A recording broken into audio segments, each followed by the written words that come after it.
Godard disait de lui une chose assez étonnante. Il disait, Kaurismäki, tu reconnais tout de suite, parce qu'il a une écriture, son premier plan, tu reconnais tout de suite que c'est un film de Kaurismäki. Tu n'as même pas besoin de le voir. Et il a eu un prix avec Où loin s'en vont les nuages à Cannes, qui a été remis par, comment il s'appelle le mec, l'américain, David Lynch. Donc il devait faire un discours à Cannes, donc il est monté sur scène et il a dit « Avant tout, je tiens à me remercier moi-même ». Et il est parti. Donc c'est un garçon assez curieux. Je crois que c'est un tiers de la production finlandaise, parce qu'ils sont aussi producteurs. Hein. Ils sont producteurs. Ouais. Lui, il a toujours été son propre producteur.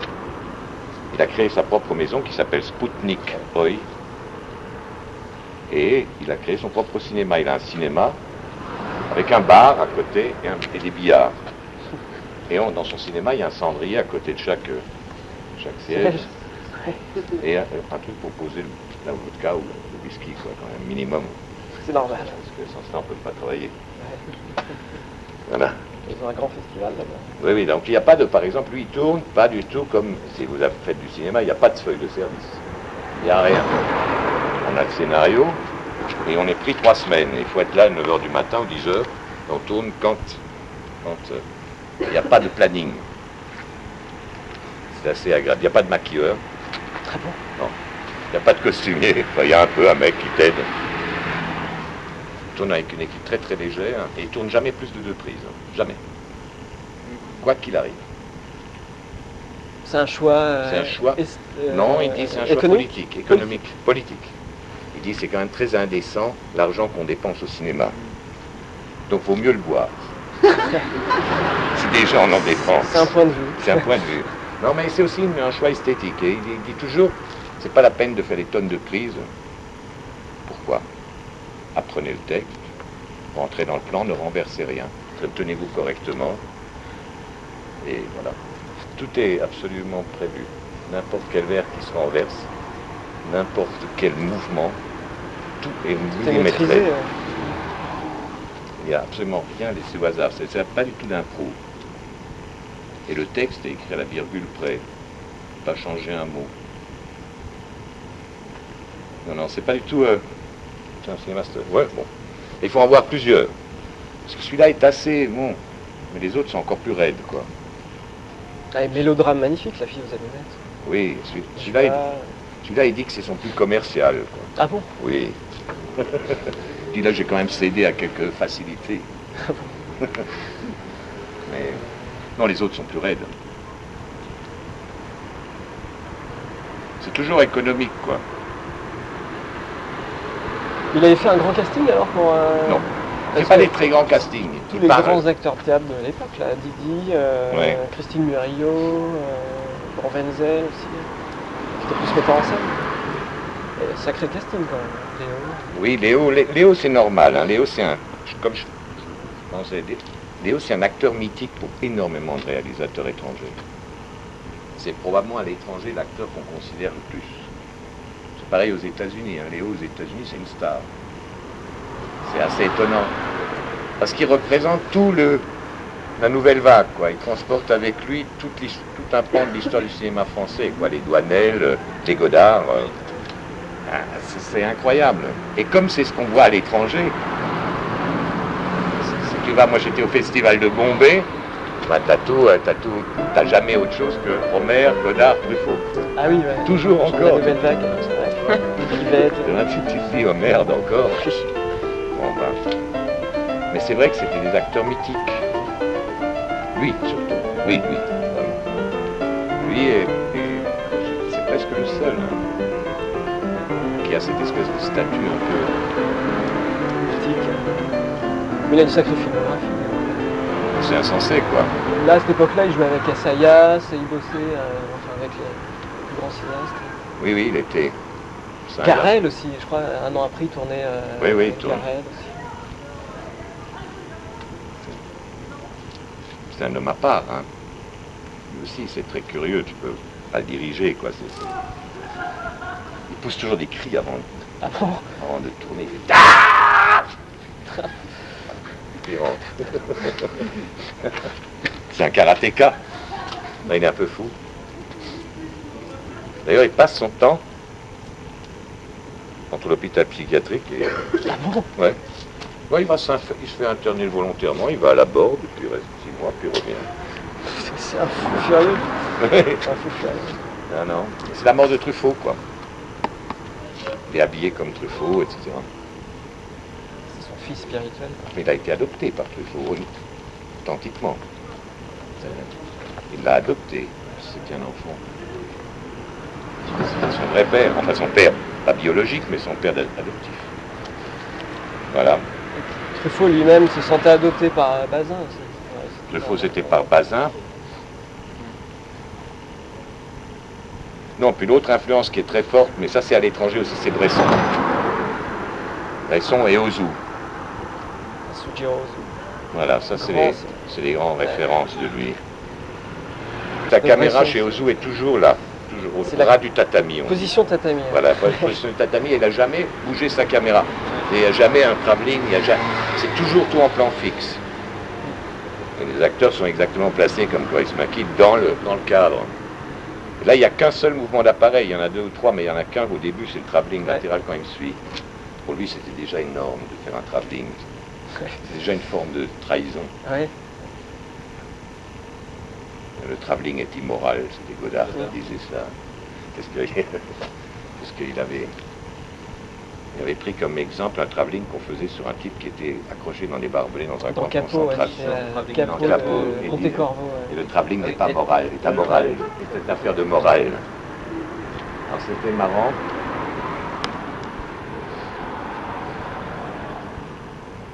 Non mais lui, sa direction d'acteur, c'est... Par exemple, il dirige parfois en sifflant, Chris Mackie.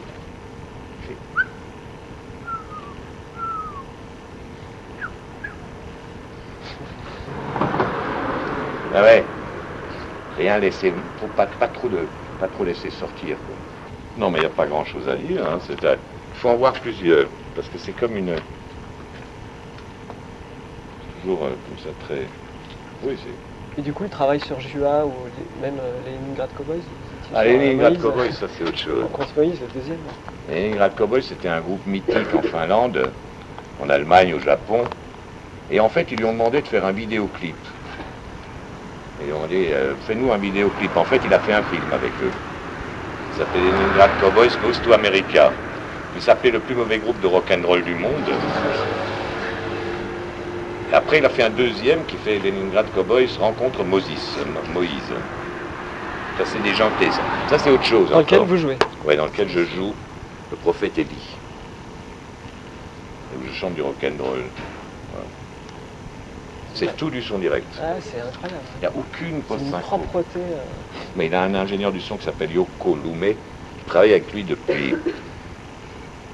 Il a 19 ans, quoi. Ils ont commencé à faire tous les films. Toute son équipe technique, le chef opérateur Timo Salminen, tous tournent avec lui depuis le début.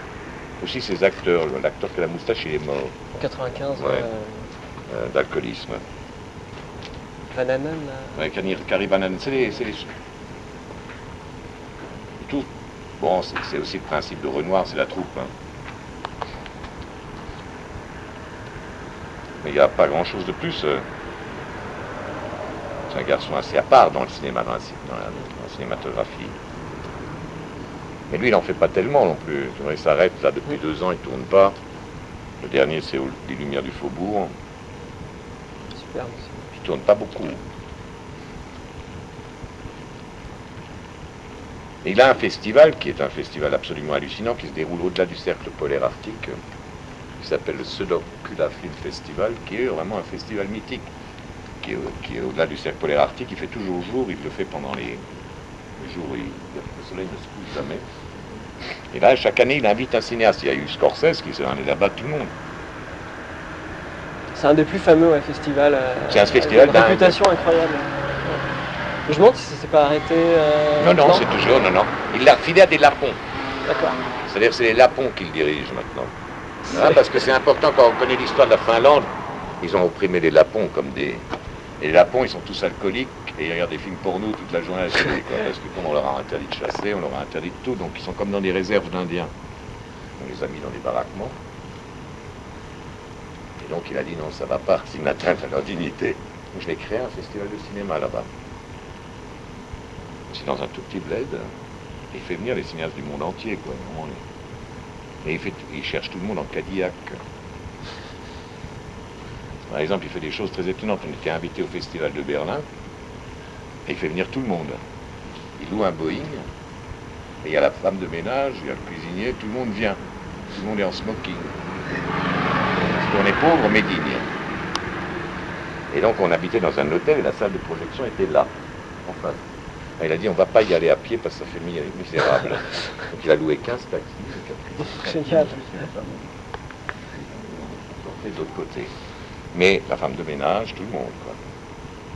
C'est génial. Cravate, toujours. On est pauvre, mais propre. Mais digne. Mais digne. Bourré, mais digne. C'est un des principes, ça. On peut boire, mais il faut tenir le texte.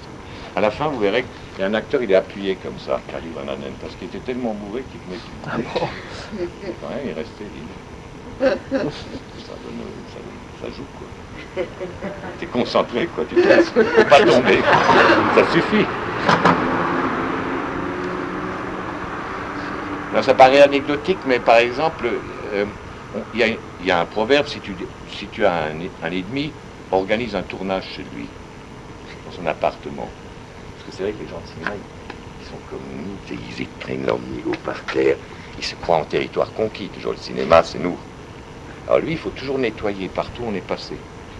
Y compris les acteurs, on tourne dans un bistrot, on tourne chez les gens, tout le monde balaye après. Il ne faut rien laisser, il faut être propre. Le cinéma, c'est pas, on n'occupe pas, on n'est pas des troupes d'occupation, il dit toujours. Tous les gens qui font du cinéma, ils s'y croient, quoi. Alors, lui, il dit toujours, non, il faut que tout soit propre. Hein. Ça, il insiste beaucoup là-dessus. Donc ces tournages sont moraux. Très important. Il attache autant d'importance aux machinistes, il faut que tout le monde soit bien. Il n'y a pas d'hierarchie, il n'y a pas de cantine pour les machinaux et une cantine pour les acteurs. Tout le monde mange là, bouffe ensemble. C'est marrant, quand moi j'ai tourné avec Fred Zinman. Ah oui? Ouais. Alors là, il y avait une cantine pour les techniciens, une cantine pour les figurants, une cantine pour les petits rôles et un super resto pour les stars. Tu vois? C'est Hollywood aussi. Hein, c'est Hollywood. Et Jane Fonda, elle arrive en hélicoptère sur le tournage. Toi, t'es arrivé en bus. C'était sur quel film Julia. Julia. Ouais. Tout le monde sait ce que tout le monde gagne aussi. Parce que tu sais pas, il montre tous les contrats. Ce que sont payés les acteurs, etc. Il le dit aux techniciens. Un peu à la Mnouchkine. Un petit peu. Un petit peu. Ouais. Je lui ai dit, paye bien. Il faut que les gens soient bien payés, mais il y a une transparence des comptes. Tout le monde sait combien coûte le film. Ce qui est assez important quand même. Voilà, c'est pas seulement les détails, c'est assez beau. Et vous, si on parle de votre carrière cinématographique, là je sais que vous allez jouer bientôt chez Ozon. Chez Ozon, ouais. Dans Ricky, c'est ça? Ricky, ouais. Ricky. C'est autre chose, hein. C'est ce genre de film, tu en fais pas beaucoup dans ta vie, quoi. Sinon. Donc après, Ozon, c'est tout à fait autre chose. Dans Ozon, il y a, comment elle s'appelle, la fille qui fait un gars et une fille. Elle doit tourner, elle doit toucher 40 fois ce que je touche. Ah bon? Bah ouais. Attends, j'ai jamais fait un gars et une fille, moi. Pas encore. J'aurais bien aimé. Vous avez fait des David Lansky. Ah, ça c'est vrai, c'est là que j'ai gagné le plus Fuller. d'argent. Ouais. C'est là que j'ai gagné le plus d'argent de ma vie. En faisant un couple avec Johnny Hallyday. Ouais. Et vous avez joué avec Samuel Fuller dans un David Lansky. Ouais, exactement. J'ai joué 2 fois avec lui, dont... Ouais. C'est marrant. Ça c'était marrant. Bon, mais là, Johnny Hallyday touchait aussi 50 fois plus que moi. Là, là tu peux pas t'aligner. Mais il était sympa. Non, mais ça, c'est des trucs qui me faisaient marrer. Mais lui, c'était bien pratique aussi parce qu'à 18h, t'arrêtais de tourner. Ah bon? À 18h? Bah, ouais. Là aussi, tu sais, intense, 3 litres de rosé à midi, puis après... Très intense. C'était intense. Ça allait. Histoire d'alcool, tout ça. Et alors, il y a un cinéaste chez qui vous avez tourné très très souvent, c'est Châtillaise. Hein. Enfin, qui est à l'opposé du du cinéma de Kaurismäki, si on peut dire. Oui, oui, oui. Mais qui est par ailleurs intéressant. Mais... Vous avez joué dans tous ces films? Ouais. Mais oui, une fois que j'avais commencé, j'ai fait le premier, donc le premier a été un miracle. C'était la vie de Tom. Ouais, ouais. Mais ça, personne s'y attendait. Donc comme ça a été un miracle économique. C'est un film qui n'a pas coûté cher. On n'était pas connus. C'est un énorme succès. Donc ils nous ont mal payé. Oui. Donc ils ont fait un bénéfice absolument hallucinant. Et donc après, il a pu continuer à faire ça. Parce que le cinéma, à la différence du théâtre, ben d'ailleurs, parce que nous, on est les seuls en France qui appelons ça l'art cinématographique. Aux États-Unis, on dit l'industrie du cinéma. Et il faut savoir que Hollywood, par exemple, ça rapporte plus que l'ensemble de l'acier aux États-Unis. L'exportation des films américains est la deuxième plus grande rentrée économique aux États-Unis. Ça dépasse même les ventes de bagnoles à l'étranger. Et c'est pour ça qu'on a des séries sans arrêt. Parce que par exemple, quand ils vendent un film, je sais pas, ils font un blockbuster là. Admettons, le Dark Knight là. Ouais, le Batman. Si tu achètes Dark Knight, il faut que tu achètes T'es obligé de... 5 séries, ils font un dépackaging, ce qu'ils appellent. Il faut que tu achètes 5 séries, que tu t'engages à les diffuser, etc. Sinon, tu n'as pas les... Parce que pour eux, c'est un véritable enjeu économique. Parce que même chez les Pygmées, j'étais un jour chez les Pygmées, ils regardent aussi, hein, les séries. Six Feet Under, je l'ai vu chez les Pygmées. Ah bon? Ouais. Six Feet Under chez les Pygmées. Oui, chez les Pygmées. Il faut quand même dire qu'ils ont gagné la guerre culturelle. Hein. Oui, c'est un signe quand même. Ouais. Bah, dans le monde entier, en Indonésie, j'ai vu tout, les mêmes que tu vois ici. Mais pour eux, c'est un véritable enjeu économique. En France, tu peux encore quand même, ça va. Mais voilà. Maintenant, il faut voir les autres, qui sont quand même... Ils ont tous été édités, hein, ils existent. Ouais, ils viennent de sortir en intégrale, là. Il y a l'intégrale Kaurismäki. 25 films. Ouais. Alors là, il y a eu beaucoup de problèmes, par exemple. Maintenant, quand tu tournes en noir et blanc, c'est marrant. Celui-là a été diffusé à 23h, à 20h30 un jour à FR3. Dans la minute qui a suivi, il y a eu 6000 coups de téléphone en disant notre poste de radio, notre télévision est détraqué. C'est pas en couleur. C'est-à-dire, dès que tu diffuses un film en noir et blanc à 20h30, tu as 6000 coups de téléphone qui disent « Mais qu'est-ce qui se passe avec mon téléviseur? Ça marche pas !» Panique totale. Donc, c'est le PDG qui nous avait raconté ça, c'était l'émeute. C'est pour ça qu'ils diffuseront plus jamais le film en noir et blanc, même avec des avertissements à 20h30. Parce que tout le monde croit que c'est foutu.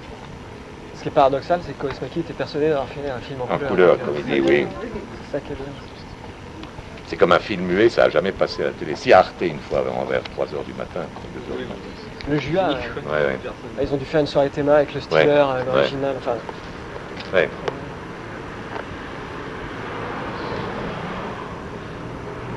Mais il faut voir, le bouquin de Burgers, c'était un absolu best-seller au 19e siècle. Ça a été... c'est un des livres qui s'est le plus vendu au 19e siècle. C'était ce qu'on appelait l'école réaliste, non? Ouais. Il est mort jeune, le pauvre... Ouais, tout ça. Donc il écrivait sur ses copains, donc Schonard, c'est ça. Lui, il écrivait hyper réaliste. Ouais. Mais faites une... Ce qui est intéressant, c'est d'en voir plusieurs de Kaurismäki.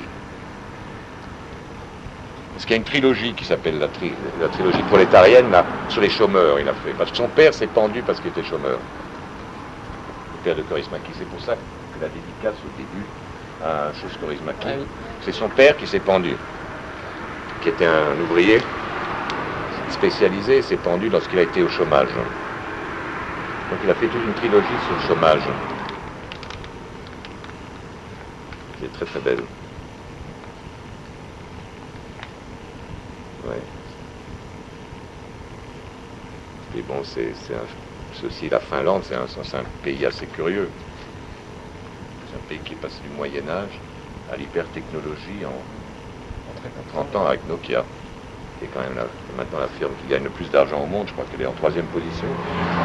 Qui a complètement bouleversé le paysage finlandais.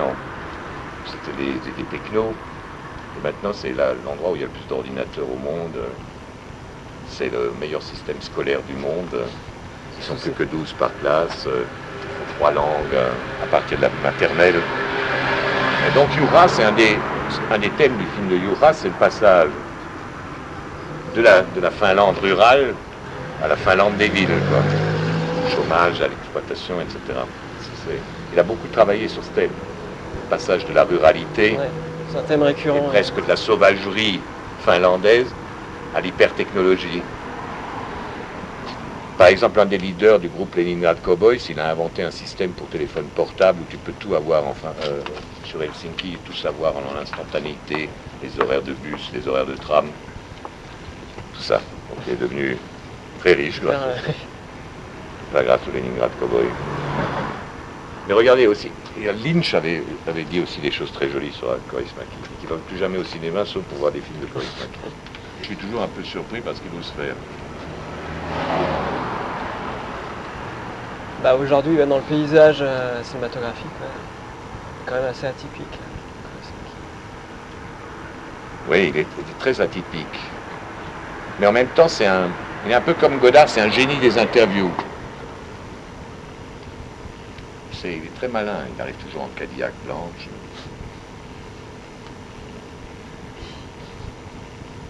Non, son prochain film, il veut le faire qu'avec des ombres. Il dit maintenant, il y a trop de chair, les acteurs, ils m'énervent. Donc je vais faire des ombres seulement. Déjà, même là, avec le moment sur la gare. Oh, génial. Alors ça, c'était assez... Alors ça, c'est une histoire intéressante. Il voulait tourner à la gare de l'Est. La gare de l'Est, il faut que tu payes 10 000 € par heure à la SNCF. Donc il a dit non, pas ça, je peux pas. Donc il a fait découper des panneaux de contreplaqué. Il y avait un mec avec la fumée, comme ça, et ils ont poussé les panneaux de contreplaqué avec des silhouettes, comme ça, tu vois. Voilà, c'est tout. Et ça, c'est juste parce que ça coûte tellement cher la location de la gare, il a dit non, on va pas leur donner ça, merde. Inventez-moi un truc. Et donc ils ont inventé ce passage-là. En fait, c'est des silhouettes peintes en carton-pâte.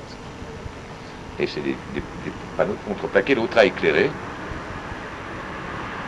Il a mis juste la fumée. Puis il a mis garde Austerlitz sur le gare de l'Est parce que ça l'énervait. Il est très proche du budget, par exemple. C'est quelqu'un qui calcule tous les jours ce que ça coûte. Il est très précis parce que c'est son propre producteur en plus. Okay. C'est pas seulement un doux rêveur. C'est aussi un homme de... Il n'y a pas de travail de répétition? Si, énorme. Si, il répète énormément les plans. Parce que tu ne peux pas beaucoup bouger parce que il y a des lumières très précises. Et dès que tu sors, tu es dans la nombre. Il faut que tu sois c'est très carré comme cadrage. Tu peux pas beaucoup... laisse pas beaucoup de champ. Parce qu'il dit si on laisse trop de champ, alors les acteurs s'énervent. Il commence à me jouer tout plein de trucs. Donc il te contraint énormément. Il me disait au début, sur mon travelling, j'ai commencé à faire ça, tu vois, parce que je suis bourré. Il m'a dit, oh, putain, qu'est-ce que c'est ça?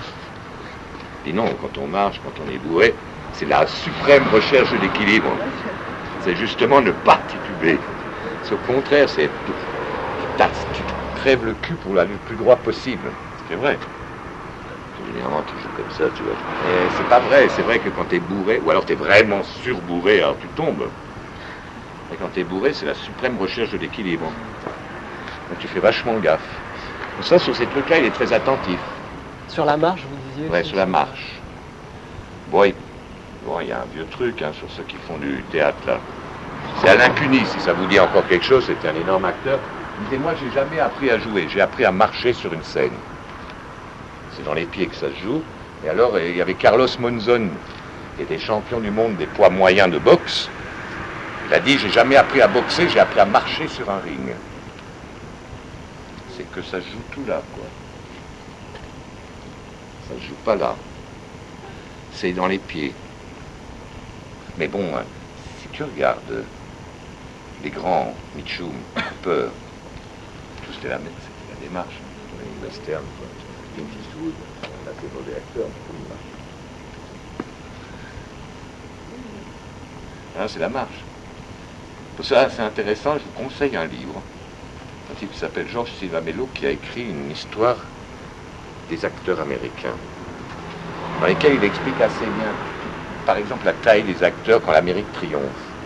Les acteurs sont grands, ils ont 1,80 m, ils sont beaux, et ils marchent bien. Arrive la guerre du Vietnam, l'Amérique commence à se haïr soi-même, c'est les petits ringards qui arrivent, Al Pacino, De Niro, les nerveux, les foutus, les nabos. Et il fait toute une historique. Et il dit, il faut les contrer, quand même, ces nabos. Donc ils inventent Schwarzenegger et les autres pour contrer cette vision désespérante de l'Amérique. Et notamment l'invention de la psychanalyse, par exemple, c'est Brando, le premier qui porte un Marcel, où on voit les épaules d'un homme. Chez Kazan. Chez Kazan. Et donc, ambiguïté, pourrait être PD aussi, tu vois. C'est la première fois où Newman, par exemple, joue très proche d'un PD à un moment donné, où commence à naître l'ambiguïté sexuelle. Alors, il explique tout, comment l'Amérique a besoin de ces images-là. Comment en fait les acteurs n'y sont pas pour grand-chose. C'est en fait la société qui secrète l'acteur. Et il donne un exemple formidable. Douglas Fairbanks meurt. Vous voyez, Douglas Fairbanks, les petites moustaches. Tous les talents de scout d'Hollywood dessinent un nouveau Douglas Fairbanks. Avant, il dessine un type, moustache, un chien noir. Et on le cherche. Clark Gable. Ah oui. Les talents de scout, et il lui lime les dents. Il lui taille la moustache, il lui implante autrement les cheveux, et ça donne Clark Gable. Mais il est né avant. Et souvent, nous, on pense, les acteurs imposent un truc. En fait, la société demande. Si tu vois la naissance de Belmondo, par exemple, avant, tu avais des super beaux jeunes premiers dans le cinéma français, Pierre Richardin, vous vous souvenez plus des mecs comme on le dit. D'un coup, il y a la modernité, quand même, ça allait plus. Tout d'un coup, arrive le type avec le nez cassé, Belmondo, qui n'était pas du tout un critère avant, hein, mais tout d'un coup, qui répond à la demande de la société sur des nouveaux héros. Les valseuses, c'est typique. Créer une nouvelle forme de physique au cinéma. Ça, c'est assez marrant. Ça, sur les acteurs, là. Pas grand-chose. Ou par exemple, tu as la disparition de la trame dans le cinéma, quand tu vois Greta Garbo ou tout, il y avait des centaines de tulles devant la caméra pour caser cette espèce de halo. Et ce truc sans ride absolu, tu vois, c'est beau au visage. Tout d'un coup, ils enlèvent les tulles. Et t'as Simone Signoret, t'as Moreau, tu commences à voir les rides, tu commences à voir les cernes, tu commences à être... Ils maquillent tout à fait autrement. Et après, t'as avec l'invention du micro HS, ou toute autre diction qui se met en place. C'est le micro qu'on colle, ouais, donc c'est le micro qu'on met là. Micro-cravate. Et donc tu commences à voir le ton qu'on a maintenant dans le cinéma, je te bats comme ça, les mecs qui parlent comme ça. Alors que si tu regardes les films avec Gabin et Carrette, ils parlent tous comme ça, tu comprends? Et non, parce que le micro était vachement loin. Ils perchaient encore, donc ils ne pouvaient pas voir. Maintenant, tu les entends quasiment plus, tu n'entends presque pas ton partenaire. Quand je tournais avec Depardieu, je ne l'entendais pas. Si, dans le Tartuffe, c'était, non? Non, après c'est dans Drôland, après non. J'ai tout comme ça, c'est pas chier. Comme ça, il est naturel. Il risque rien, tu vois. Il n'est jamais faux. Et ça, tu ne pouvais pas le faire avant avec les micros. Ce qui fait qu'effectivement, les voix que tu entends dans les anciens, c'est ce qu'il essayait de retrouver un peu, ces voix artificielles, ces voix un peu projetées, qui sont contraires du cinéma. Tu ne sors plus rien maintenant. C'est tout comme ça dedans.